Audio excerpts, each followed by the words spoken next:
City university বাংলাদেশের চতুর্থ সমাবর্তনে বঙ্গবন্ধু বাংলাদেশ চীনমৈত্রী প্রদর্শনী কেন্দ্র শিক্ষার্থীদের মিলন মেলায় পরিণত হয়।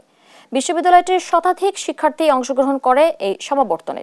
এতে প্রধান অতিথি ছিলেন শিক্ষামন্ত্রী মহিবুল হাসান চৌধুরী নওফেল। বিশেষ অতিথি ছিলেন বাণিজ্য প্রতিমন্ত্রী আহসানুল ইসলাম টিটু, বিশ্ববিদ্যালয়ের ভাইস চ্যান্সেলর ইঞ্জিনিয়ার অধ্যাপক লুৎফুর রহমান সহ আরও অনেকে সমাবর্তনে অংশ নেন। সদ্য গ্রাজুয়েটদের প্রতি দিক নির্দেশনামূলক বক্তব্য রাখেন বক্তারা।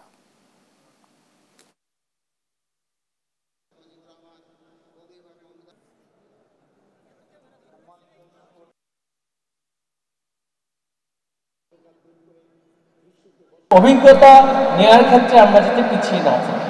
সমগ্র পৃথিবীতে এখন অ্যাপ্রেন্টিসশিপ, আর্টিকেলশিপ, ওয়ার্ক এক্সপিরিয়েন্স এই বিষয়গুলোর উপরে জোর দেওয়া হচ্ছে।